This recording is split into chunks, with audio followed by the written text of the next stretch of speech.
네, 현명한 투자자 방송 시작하겠습니다. 오늘은 STX 중공업에 대해서 말씀드리겠는데요. 지난번에 STX 중공업이 HD 현대그룹의 계열사인 그 중간 지주회사인 한국조선해양에 인수됐다는 말씀을 드렸습니다.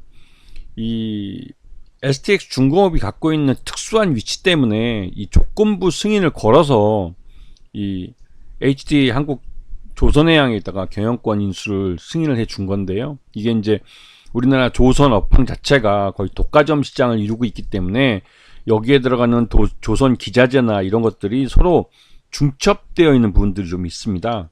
이건 뒤에 좀 설명을 따로 드리겠는데요. 하여튼 그 STX 중공업은 현대라는 현대 중공업 그룹에 인수되면서 이제 예전과는 다른 위상과 시장을 갖게 됐습니다.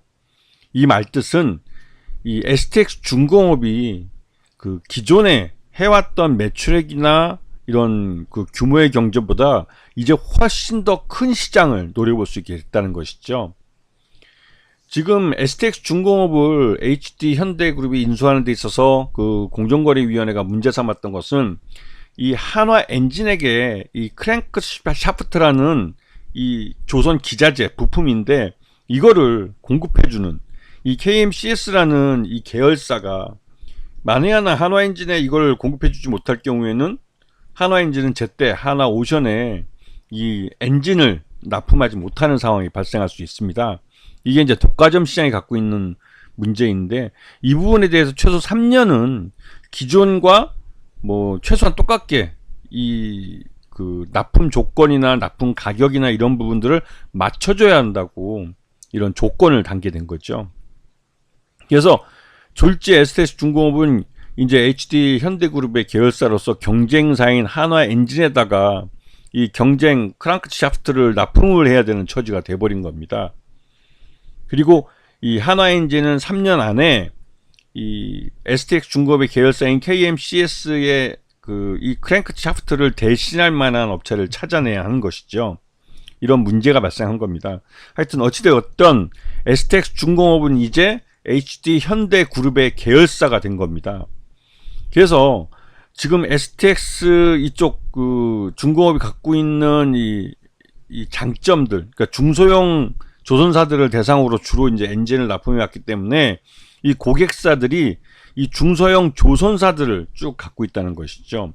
그리고 뭐 디젤 선박용 디젤 엔진이나 DF 엔진 같은 것들, 그리고 LNG 엔진이나 이런 그 LPG 엔진 등 같은 기술도 보유하고 있기 때문에 요 중소형 선박에 맞는 다양한 엔진들을 그 만들어서 납품할 수 있는 능력을 갖고 있습니다. 이 말뜻은 HD 현대중공업 그룹이 갖고 있지 못했던 이런 중소형 시장까지도 STX가 갖고 있으면서 이제는 STX 중공업이 기존의 이 M&A 불확실성 때문에 이런 중소형 조선사들이 발주를 주려는 걸 머뭇거렸던 것을 이제는 확실하게 그 대기업 계열사로 들어갔기 때문에 믿고 일감을 맡길 수 있다는 것이죠.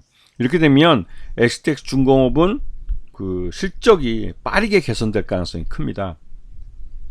그래서 지금 1분기 때 이거는 이제 아직 STX 중공업이라는 이름으로 영업을 할 때 전체 매출액의 71%가 선박 엔진에서 발생했고 나머지 28%가 이 선박 엔진 부품입니다. 이쪽에서 발생했는데 이게 이제 여기서 이제 크랭크 샤프트라는 게 이제 여기서 나오는 것이죠. 그리고 그 M&A 전 공장 가동률이 약 34%, 이거 1분기 기준인데 요 정도밖에 나와 있지 않기 때문에 이거보다는 이제 앞으로 공장 가동률이 높아질 거라는 것이죠. 왜냐면 확실한 주인이 나왔기 때문에 그렇습니다. HD 조선이라는.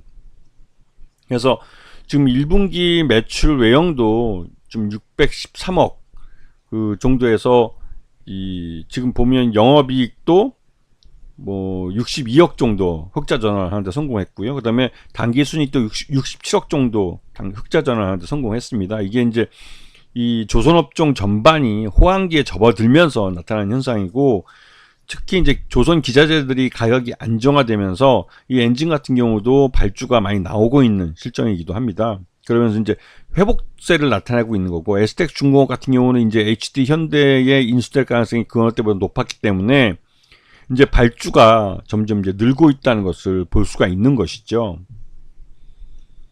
그래서 지금 이 STX 중공업은 최대주주가 HD 한국조선해양이라는 HD 현대의 계열사로 바뀌면서 전체 지분의 약 35.1%를 최대주 지분으로 가져가게 됩니다. 그리고 이 부분은 장기적으로 이 STX 중공업이 이 주주 가치를 제고한다는 측면에서 자사주 취득과 소각을 할 가능성이 높고, 또 실적이 좋아질수록 그 최대주주에 대한 고배당을 할 가능성이 높기 때문에 최대주 지분을 점점 늘려갈 가능성이 크다는 것입니다. 그래서 지금 STX 중공업이 작년부터 해서 이제 경영권이 매각된다는 게 소문이 나면서 주가가 우상향하는 차트를 그리고 있었는데요. 그러면서 이제 이 조선 업황이 개선되는 부분도 또 이 실적에 영향을 미치기도 했습니다. 그러면서 이제 주가가 장기간 우상향하는 차트를 그리고 있죠.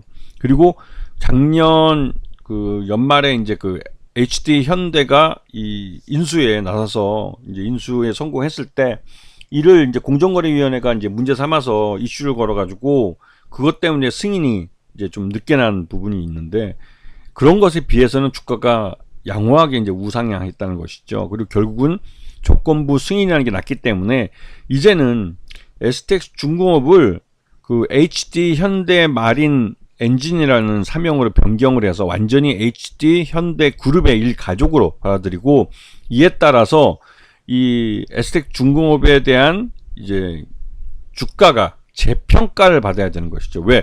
이제는 HD 현대라는 우리나라 최대 그 조선사뿐만 아니라 전 세계적으로 몇 손가락에 드는 대형 조선사의 계열사로서 그 보다 그 보강된 재무구조와 또 이제 그룹사의 이미지, 또 그룹사의 배경, 이런 것들을 갖고 기업 가치를 평가를 받아야 되기 때문에 STX 중공업은 충분히 앞으로도 더 우상향하는 차트를 그리면서 재평가를 받을 수 있는 그런 기업으로 날 가능성이 큽니다. 왜냐면 STX 중공업 자체가 원래는 기술력이 있는 회사고 충분히 더 영업을 할 수 있는데도 불구하고 주인에 대한 불확실성 때문에 이게 공장 가동을 낙고 했던 것입니다. 그래서 이런 부분이 개선되면 실적이 빠르게 개선될 가능성이 큰 것이죠. 이런 부분들을 감안해서 이 STX 중공업, 즉 HD 현대 그 마린 엔진이라는 회사를 앞으로 봐야 한다는 겁니다. 아시겠죠? 자, 오늘 방송 여기서 마치겠습니다. 감사합니다.